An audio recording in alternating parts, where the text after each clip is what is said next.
ერთ გონიერ კაცს უთქვამს, რომ ზღვა ან გასტეხს, ან გამოაწორთობს ადამიანს. ორივე შემთხვევაში კი აშიშვლებს მის ბუნებას და წარმოადგენს ისეთად, როგორიც პიროვნება არის სინამდვილეში. ხოდა როცა გული სუფთა, ფიქრი კეთილი, ქმედება კი წესიერი გაქვს, ღმერთი შენსკენაა და რადგან ღმერთი შენსკენაა, შეუძლებელიც არაფერია. ამ ფილმის შექმნის იდეა ჯერ კიდევ მაშინ გაჩნდა, როდესაც მისი გმირი, შორეული ნაოსნობის კაპიტანი ზურაბ დავითაძე, ბერძნული სანაოსნო კომპანია Seaways International Shipping-ის ბალკერ ბენ ნევისით შორეულ ნაოსნობაში იმყოფებოდა და ჩრდილოეთ და სამხრეთ ამერიკის სანაპიროების გასწვრივ სერავდა წყნარი ოკეანის ტალღებს. გადაღებებს კაპიტნის ზღვიდან დაბრუნებისთანავე შეუდექით. თუმცა პროცესი გახანგრძლივდა და ფილმის დასრულებას დრო დასჭირდა. ამის ერთ-ერთი მიზეზი კი ზურაბ დავითაძის მეგობრისა და მისი ოჯახის სულიერი მოძღვარის, მამა მარკოს ბექაიას უეცარი გარდაცვალება გახდა. ვისი კურთხევითაც შეიქმნა ეს ფილმი და რომლის ერთ-ერთი მთავარი მოამბე მამაო თავად უნდა ყოფილიყო.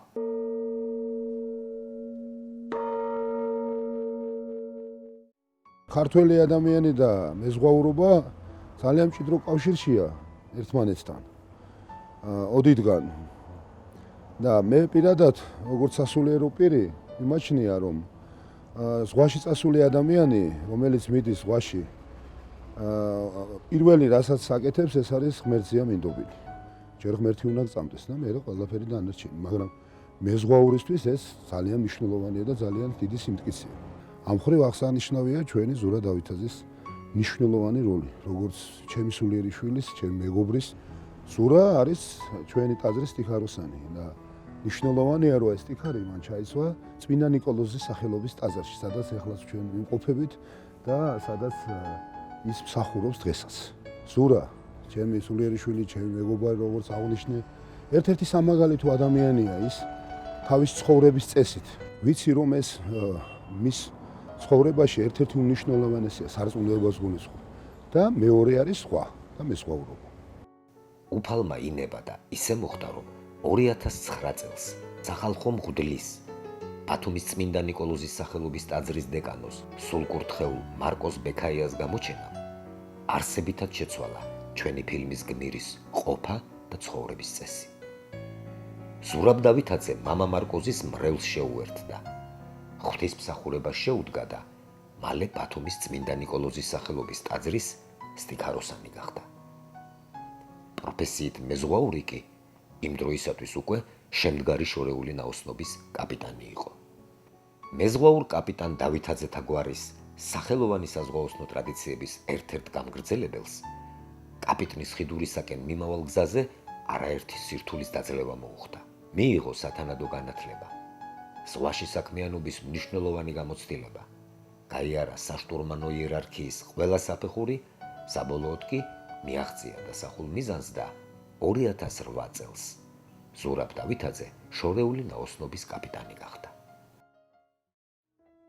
მომავალი კაპიტანი 1976 წლის 10 დეკემბერს ლევან დავითაძისა და მარიამ დოლიძის ოჯახში დაიბადა ქალაქ ბათუმში. ხალისიანად გაირბინეს ადრეული ბავშვობის წლებმა. ბაბუა ზინობ დოლიძესთან და ბებია მერისთან ერთად ბეშუმსა თუ ბახმაროზე გატარებულმა უდარდელმა დღეებმა.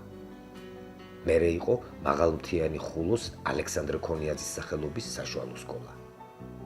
მოგვიანებით კი ზურაბი ბათუმის ნიკოლოზ ბარათაშვილის სახელობის ფიზიკა-მათემატიკურ სკოლაში სწავლობდა და ერთხანს საერთოდ იურისტობას გეგმავდა. ბათუმის ნომერ მეორე ფიზიკა-მათემატიკური სკოლა-ინტერნატის, გაძლიერებული სკოლა-ინტერნატის კედლებში ბევრი სახელოვანი ახალგაზრდა გაიზარდა. მათ შორის წარმატებით გამოირჩეოდა ზურა დავითაძე. ჩემი ზურიკო განსაკუთრებული ბავშვი იყო. დადებით თვისებებთან ერთად მას განსაკუთრებული მიდრეკილება ჰქონდა ფიზიკა-მათემატიკისადმი. ამიტომ ჩვენ ყველას ძალიან გაგვიკვირდა, რომ ზურამ ფიზიკა-მათემატიკის ნაცვლად სწავლა ბათუმის საზღვაო აკადემიაში განაგრძო. მიუხედავად იმისა, რომ ზურა სწავლობდა ბათუმის ბარათაშვილის სახელობის გაძლიერებულ ფიზიკა-მათემატიკურ სკოლაში, სწავლობდა კარგად და იყო წარჩინებული მოსწავლე და გადაწყვეტილი ჰქონდა მას, რომ ჩაებარებინა იურიდიულზე, ჩვენ დამოულოდნელად გადაწყვიტა, რომ ჩაებარებინა საზღვაო აკადემიაში და გამხდარიყო შორეული ნაოსნობის კაპიტანი. მამა ჩემი ყოველთვის ამბობდა, რომ არა, იმიტომ რომ მას პირადად ჰქონდა ნანახი. ის ეხლა მე რასაც ვუყურებ და ვაკვირდებით, მართლა გულით ვამბობ, ეს არის რთული პროფესია და გმირობის თვალსაზრისია. მე პირადად ვერ მოვწოდები ჩემს ოჯახს, ჩემს მეგობრებს, რომლებიც ძალიან მიყვარს ვაფასებ. და ამიტომ მამა ჩემს ბუნებრივი ეს გამოცდილება ჰქონდა და შესაბამისად ყოველთვის იყო წინააღმდეგი, მაგრამ როცა შვილი ირჩევს პროფესიას, ბუნებრივია ვერ გადაეღობები, იმიტომ რომ მან უნდა გააკეთოს არჩევანი და მან გააკეთა ეს არჩევანი. ჩემი პროფესიული არჩევანი განაპირობა ორმა ფაქტორმა. ერთ-ერთი ესეთი იყო, რომ მამა, რომელიც პროფესიით ექიმი იყო, იმ პერიოდისათვის მუშაობდა გემზე ექიმად. ხშირად მიძებდა სანაპიროზე გამოსვლა, გემების ცქერა, რომ გემები როგორ შემოდიოდა, პორტში როგორ გადიოდა და სულ მაინტერესებდა აი საიდან მოდიოდნენ და საიდ მიდიოდა ეს გემები. როგორც ჩანს, ამან განაპირობა ჩემი არჩევანი და მიუხედავად იმისა, რომ ფიზიკა-მათემატიკური სკოლა დავამთავრე, გადავწყვიტე ჩამებარებინა ბათუმის საზღვაოსნო სასწავლებელში. ძალიან კარგად მახსენდება ბათუმის საზღვაო სასწავლებელში გადარებული წლები, შესანიშნავი ჯგუფი, პროფესიონალი პედაგოგები, რომლებიც გვასწავლიდნენ გემის მართვას, ნავიგაციას, ლუციას, გემის აგებულებას. ამ კედლებში აღიზარდა საზღვაო სფეროს, სოფლიოს ოკეანეებს და ზღვებს რო სერავენ ჩვენი კურსდამთავრებულები, მრავალი თაობა. ესა პირველი თაობა, რომელმაც ჩააბარა აკადემიაში, თუმცა ჩვენ არ ვართ პირველი თაობა, ვინც დაამთავრა აკადემია, რადგან მაშინ იყო უკვე მესამე და მეოთხე და მეხუთე კურსი, ისინი არიან პირველი და მეორე გამოშვების შესაბამისად. პირველი იყო ჩვენი ჯგუფიდან ზური, რომელმაც მიაღწია და გახდა შორეული ნაოსნობის კაპიტანი. არსებობს კარგი აგებით ამბიციები და სულ ეს იყო კარგი აგებით ამბიციური და კიდეც მიაღწია რაც დასახული ჰქონდა მიზნად იმას მიაღწია. ზურა სტუდენტობიდან ძალიან მონდომებული ბეჯითი, აი სუფთა, მე მგონი არ ვცდები ახლა იმდენი გამოცდილებით, რომ შეხედავ კურსანტს დაინახავ მის სულს. ზურა არის ძალიან სუფთა ადამიანი. ზური მოახერხა ჩვენი კურსიდან პირველი გამხდარიყო შორეული ნაოსნობის კაპიტანი. აი ამითაცაა გამორჩეული და განსხვავებული, მან შეძლო ეს და რა თქმა უნდა მის შესაძლებელი არის რომ ჩვენი მეგობარი ერთ-ერთი გამორჩეულია აი ამ მხრიდაც. მან დაადასტურა საქმითაც რომ ზურა პირველი იყო მისი თაობისგან, ვინც ალბათ ყველაზე ახალგაზრდა კაპიტანი. ესე იგი ზურამ დაამთავრა 99-ში, მესამე გამოშვება იყო საზღვაო აკადემიის. და ზურა სადღაც 2007-ში თუ 2008-ში უკვე კაპიტანი იყო. ყველა ჩვენგანი სულ მოუთმენლად ველოდით პირველი საზღვაო პრაქტიკის დაწყებას, რომელიც შორეული ნაოსნობის გემზე უნდა გაგვივლო. მე გამიმართლა და საქართველოს საზღვაო სანაოსნოს ტანკერ კომანდანტ ფეთქოზე მოვხდი, რომელსაც იმ დროს მეთაურობდა შორეული ნაოსნობის ღირსეული კაპიტანი ილია დავითაძე.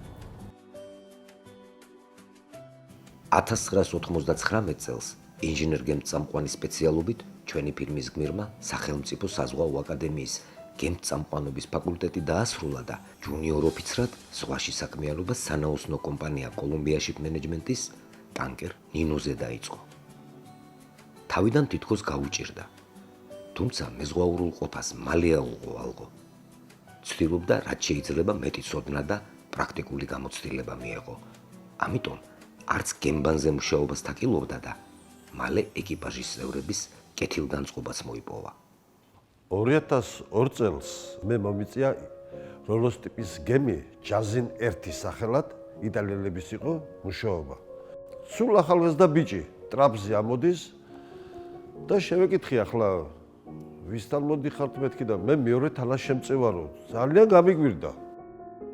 მალე დავწმუნდი იმაში, რომ მან თავი გართო მარტო მის მოვალებას კი არ როგორც მეორე თანაშემწესი მუშაობის დროს აი ტვირთის დამაგრებასაც გვეხმარებოდა და იმ ხელ ავტორიტეტი დაიმსახურა აი ერიცახე ბიჭმა თავისი სტილობით, თავისი ცოდნით, თავისი კაცობით და ადამიანის პატიოსნობით, რომ ყველა მას უყურებდა როგორც უცროს ძმას და ყველა მის გვერდში იყო. სხვადასხვა უცხოური კომპანიის კუთვნილ გემებზე, კირიაკოსზე, ჯაზინერტზე, ამირალაგდენიზზე და ფანარაზე კაპიტნის მეოთხე, შემდეგ კი მესამე და მეორე თანაშემწედ საქმიანობისას ზურაბ დავითაძემ ის პროფესიული უნარჩვევები გამოავლინა, რაც კაპიტნის თანაშემწისთვისაა აუცილებელი. იმავდროულად კი მნიშვნელოვანი ცვლილება ჩვენი ფილმის გმირის პირად ცხოვრებაშიც მოხდა. 2006 წლის 30 ივნისს ზურაბ დავითაძე დაქორწინდა. ნინო ორაგველიძე კი მისი შემდგომი ცხოვრების თანამგზავრი გახდა.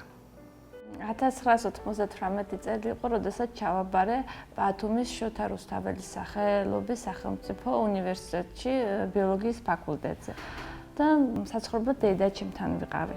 ჩემი 5 სართულზე ცხოვრობდი, დეიდაჩემი და ზურა მე-4 სართულზე და ახლა ურთიერთობა, კარგი მეზობლობა ჰქონდა და იქ გავიცანი შემთხვევით ისეთი ურთიერთობა, როგორც ახლა ძალიან არ ქონდა, უფრო დისტანციური გამარჯობა, გაგიმარჯოს და 2004 წელს დაამთავრე უნივერსიტეტი და 2006 წელს კვლავ მომიწია ბათუმში ჩამოსვლა, ზურამ ხელი მთხოვა და მეც დავთანხმდი.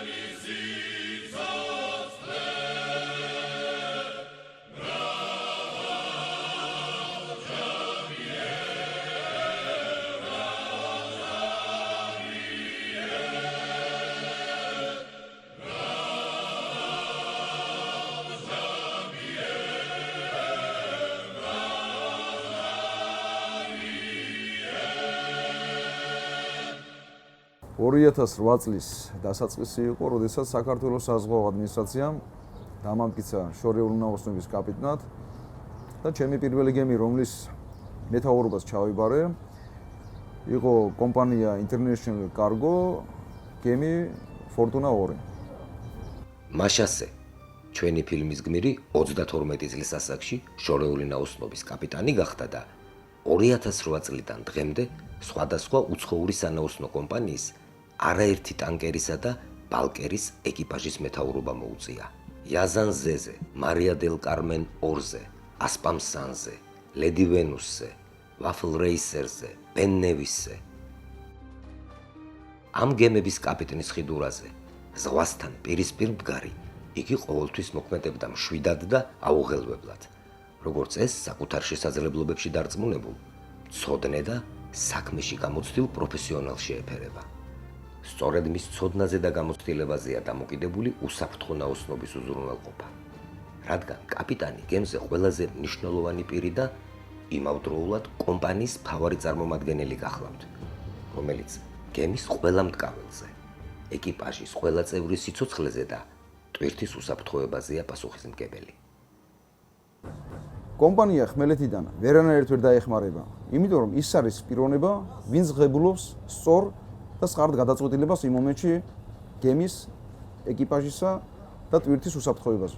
გემის მართვასთან ერთად სანაოსნო კომპანია მასვე ანდობს პორტებში მოლაპარაკებების წარმოებას და ყველა მნიშვნელოვანი დოკუმენტით სწორედ კაპიტნის ხელმოწერით დასტურდება. შეიძლება ითქვას, რომ სამეთაურო საგემთ წამყვანო მოვალეობებთან ერთად გემის კაპიტანი იმავდროულად მენეჯერიცაა. იყო კაპიტანი, ეს არ არის პატარა საქმე, იმ დროს ყოველ შემთხვევაში ერთ-ერთი ყველაზე ახალგაზრდა იყო. წარმატება, როდესაც მიაღწევ წარმატებას, მაგრამ კიდევ უფრო დიდი წარმატება, როდესაც ამ წარმატებას ადრეულ ასაკში მიაღწევდა. მე ვფიქრობ, ეს არის მისი სწორედ შინაგანი ბუნებრივი თვისებები, რაც მას გააჩნია, ეს არის მებრძოლი, ეს არის შეუპოვარი, მიზანმიმართული, მიზანდასახული და ამ მიზნის მისაღწევად ის თავს არ ზოგავდა და შესაბამისად მან შედეგიც დადო. ჩვენი ფილმის გმირის პროფესიული საქმიანობის ამსახველი ეს კადრები კი მისი ერთ-ერთი მორიგი შორეული ნაოსნობისას გემზეა გადაღებული. ამჟამად ვიმყოფები შორეულ ნაოსნობაში ბალკერ ბენ ნევისზე, რომელიც თავისი ტვირთამცველობით 40,000 ტონიანი არის, რომელმაც უკვე დატოვა ამერიკის შეერთებული შტატების, კერძოდ ლოს-ანჯელესის ლონგ-ბიჩის სანაპირო სადგომი. სადაც დაეთვირთა მზა პროდუქციით მედალით და რომლის დანიშნულების შემდეგი დანიშნულების სპორტი, სადაც უნდა გადაიცალოს ეს ტვირთი, ეს არის პერუს ქალაქი ჩიმპოტე. გემი წარმოადგენს ამერიკული კომპანიის კარგილის საკუთრებას, ხოლო მენეჯმენტი, რომელიც მენეჯმენტის ქვეშ იმყოფება ეს გემი, ეს არის ბერძნული კომპანია Seaway International. მე ფაქტიურად საკრუნინგო კომპანიიდან წამოვედი, ეს არის ელვიქტორის ფირმა, რომელიც საბერძნეთში არის ევროპაში და მისი ერთ-ერთი ფილიალი იმყოფება საქართველოში, კერძოდ ბათუმში და მეზღვაურთა ძალიან დიდი ნაწილი აი ამ ოფისიდან არის დასაქმებული.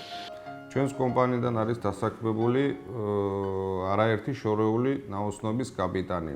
მათ შორის არის ახალგაზრდა კაპიტანი ზურაბ დავითაძე. რა შეიძლება რომ ითქვას ზურაბ დავითაძეზე?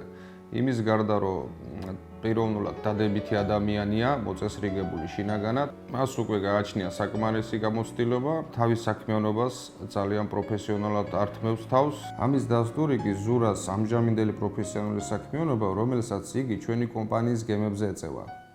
როგორც ითქვა, გემის მეთაურის წარმატებულ საქმიანობასა და ავტორიტეტს პროფესიულ ცოდნა-გამოცდილებასთან ერთად მისი პიროვნული, ადამიანური თვისებებიც განაპირობებს. ეს კი განსაკუთრებით თვალშისაცემია ზღვაში, შორეულ ნაოსნობაში ყოფნისას. როდესაც კაპიტნის ყველა მოქმედება მთელი ეკიპაჟის, მისი ყველა წევრის ყურადღების ქვეშაა. როცა ყველა მათგანის ნდობას იმსახურებ, მათ კეთილგანწყობას მოიპოვებ და სამომავლოდაც ყველას მხოლოდ დადებითად ამახსოვრებ თავს. ჩემი და ზურაბის ურთიერთობა გაცილებით ადრე დაიწყო, მაშინ როდესაც თვითონ იყო ახალგაზრდა, იყო ძალიან თავდაბალი, ძალიან დიდი პატივისცემით ჩემს მიმართ. ყველასთან ნახულობდა საერთო ენას, ყველა აფასებდა, ამიტომ მას და უყვარდათ ის. ბევრი მიაღწია თავისი შრომით, სწავლით. ის ახალგაზრდა წარმატებული კაპიტანი ბრძანდება, ძალიან სრულყოფილი, ძალიან ძლიერი, მისი საქმის ღრმად მცოდნე, საოცრად ახერხებს საერთო ენა ნახოს ეკიპაჟთან, ახლოს იყოს მასთან ყოველდღიურ ცხოვრებაში. ამის გარდა იყოს კაცრი და მომთხოვნი. სხვანაირად ზღვაში არ ხდება. მეზღვაურული ყოფის ფათერაკიან ყოველდღიურობაში კაპიტანს მკაცრ და მომთხოვნ მეთაურადაც უწევს ყოფნა. ამასთანავე ყველაზე მძიმე წუთებშიც იგი მოვალეა ეკიპაჟის გვერდით იყოს. თანადგომა გამოუცხადოს და დაიცვას მისი თითოეული წევრის უფლებები. ასე მოხდა, როდესაც 2012 წელს კომპანია Ocean Crest International-ის კუთვნილ ტანკერ Maria del Carmen ორზე მყოფი ის და მისი ეკიპაჟი გემთფლობელის უპასუხისმგებლობის გამო პანამის არხთან მდებარე პორტ ბალბოასთან 40 გრადუსიან სიცხეში საწვავის, ელექტროენერგიის, წყლისა და საკვების გარეშე გაუსაძლის პირობებში აღმოჩნდნენ. მაშინ სწორედ კაპიტან ზურაბ დავითაძის ძალისხმევამ და ქმედებებმა, მისმა მიმართვებმა მედიისა და საერთაშორისო ორგანიზაციებისადმი გამოიღო შედეგი და ეკიპაჟის ყველა წევრის ოჯახებში მშვიდობიანად დაბრუნება განაპირობა. ზღვა ძალიან ბევრი განსაცდელებით და ძალიან ბევრი ფათერაკებით არის სავსე. მე ვერ წარმომიდგენია მეზღვაური ადამიანი იყოს მშიშარა. მე პირადად ვთვლი, რომ ყველა მეზღვაური ალბათ ვაჟკაცი და ძლიერი ადამიანია, რადგან მას აქვს ამისი ძალა, შინაგანი სულიერი მე, რომელთაც ის ახერხებს გადალახოს ის ბარიერები, ის განსაცდელები, რაც ზღვაში ადამიანს თავს გადახდება. რამოდენიმეჯერ გამცილებია ზურა ზღვაში, რაც სარწმუნოებაში არის და სულიერებაში არის. რამოდენიმეჯერ დავხვედრი ვარ. არც წასვლის დროს და არც ჩამოსვლის დროს მას სარწმუნოების მხრივ სიმტკიცის გარდა არაფერი არ მინახია მასში. თავში უკვე გითხარით და კვლავ გავემეორებთ, რომ 2009 წელს სახალხო მღვდლის ბათუმის წმინდა ნიკოლოზის სახელობის ტაძრის დეკანოს მარკოს ბექაიას გაცნობამ და მასთან ურთიერთობამ არსებითად შეცვალა და შეატრიალა ჩვენი ფილმის გმირის ყოფა და ცხოვრების წესი. პროფესიულ საქმეს აკეთებელთან ერთად იქ ზღვებსა და ოკეანეებში განმარტოებით ფიქრისას უფრო მეტად შეიგრძნო უფლისადმი სიყვარული და გადაწყვიტა მიახლოებოდა მას. ამიერიდან ზღვაშიც და ხმელეთზეც არც ერთი წამი აღარ ეცხოვრა ღმერთის გარეშე. მინდა ხაზი გაუსვოთ მის რელიგიურობას. ღვთისმიერი კაცია. მე პირადად სტიმულს მაძლევდა. ზურაბი რო არ მყოლოდა გვერდით, მე შეიძლება არ დამეცვა მარხვა, ეს ყოველკვირეული იყო თუ ისე დიდი მარხვა იყო თუ რაღაცა. და ხაზგასმით რატო ვამბობ ამას, რომ ეს მის შინაგან სულიერ სიმდიდრეზე ლაპარაკობს, მოწესრიგებაზე ლაპარაკობს ეს ყველაფერი. ზურას განსხვავებულობა სხვა კაპიტნებისგან, თუნდაც ჩემგან იმით განსხვავდება, რომ მას აქვს განსაკუთრებული ნიჭი და აი იმის ნიჭიც რომ შეუერთოს ერთმანეთს ზღვაოსნობა და რელიგია. ის ცდილობს ამ რწმენით იცხოვროს როგორც ხმელეთზე, ასევე ზღვაში როგორც კაპიტანი. ეს არის ძალიან დიდი უზარმაზარი პლუსი ადამიანისთვის, რომელსაც აქვს იმის, ასე ვთქვათ, ბუნებრივი ნიჭი და საშუალება და ითხოვს ალბათ სულიერად ღმერთი, ითხოვს არ ვიცი რანაირად, რომ ეს მან გააკეთოს და გამოსდის კიდევ და ძალიან კარგად გამოდის. ძალიან მნიშვნელოვანია ასეთ დროს ადამიანი, რომელიც მორწმუნეა, ზღვაშიც არის, მეზღვაურია, მით უმეტეს გემის კაპიტანია და ამხელა პასუხისმგებლობასთან ერთად წამს ღმერთის ჯერა მსახურობს, როგორც მას შეუძლია დღეს. ეს არის ძალიან საპასუხისმგებლო სამუშაო, ძალიან საპასუხისმგებლო ადგილი და ძალიან საპასუხისმგებლო არა მარტო პიროვნებისათვის, არა მარტო ოჯახისათვის, არამედ მთელი ქვეყნისა და ერისათვის, იმიტომ რომ მეზღვაურები ოდითგანვე იყვნენ სახე ქვეყნისა და სახე ოჯახისა.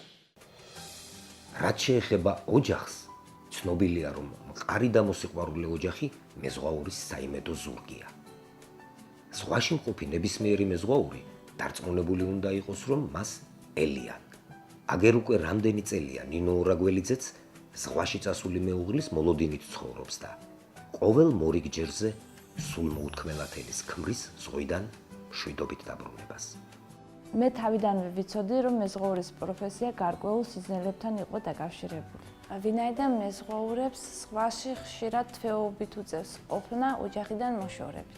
მაგრამ მე თავიდანვე მივიღე ეს გამოწვევა და ყველაფერს ვაკეთებდი იმისათვის, რომ ხელი შემოწყო ერთი მხრივ ზურას საქმიანობისათვის და მეორე მხრივ ამავდროულად მეზრუნა ოჯახის კეთილდღეობაზე.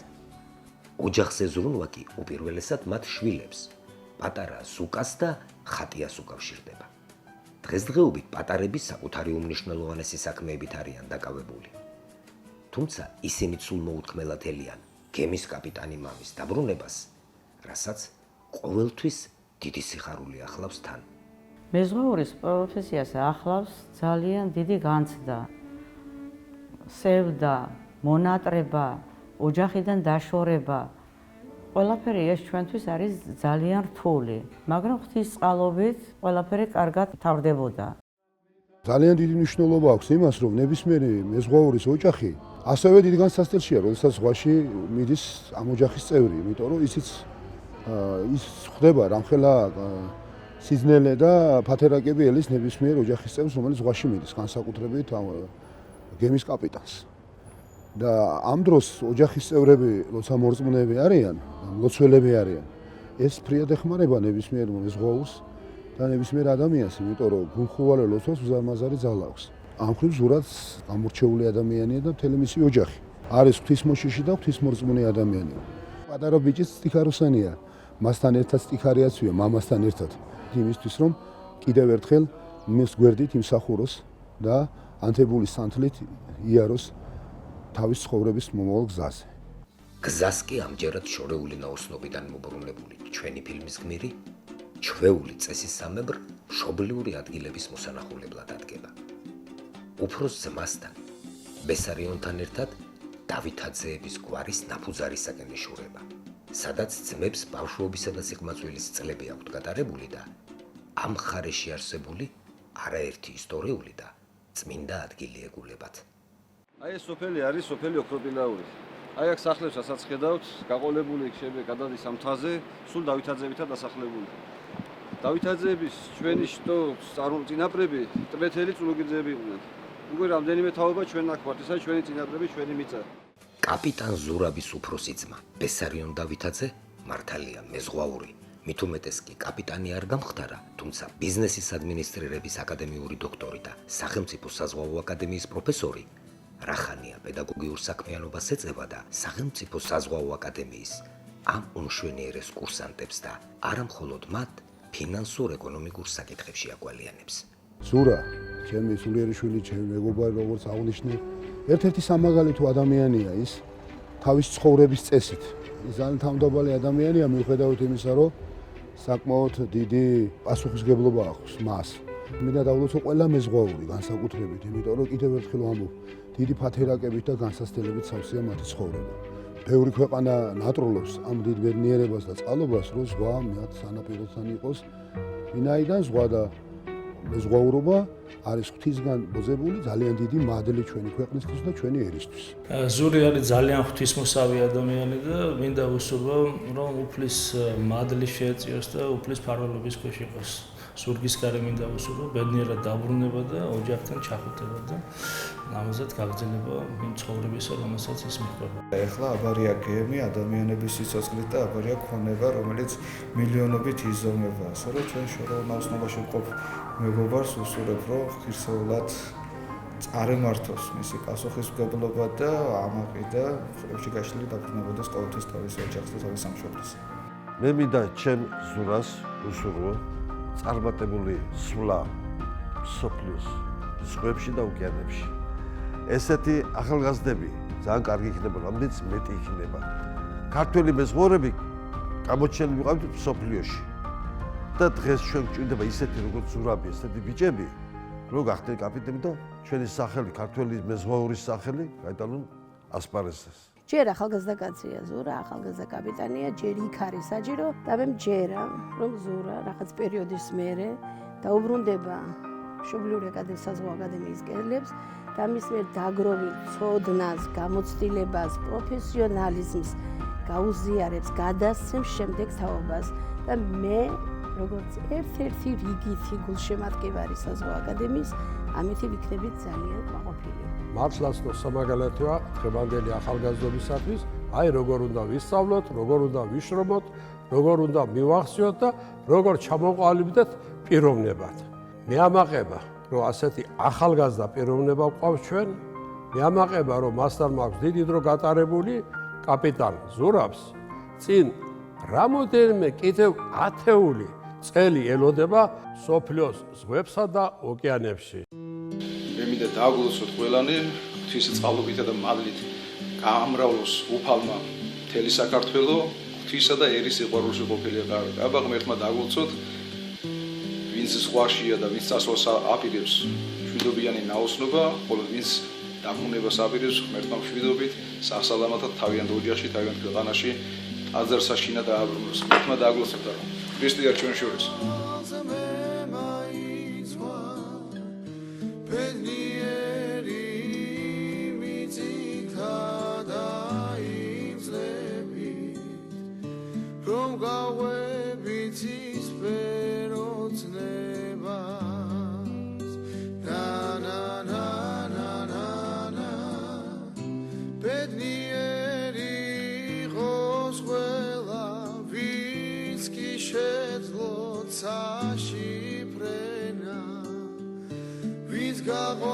გაყვაოცნებას დაიმძლებს ლურჯფრინველს ჩაეგონა ცისარტყელა გადმოხედავს ციდან ყველა და სიკეთის წმენით აგვავსო ჰოდამე თავღამებს რომოცნებით გვაცოცხლებს ჰოდამებს თავღამებს რომოცნებით გვაცოცხლებს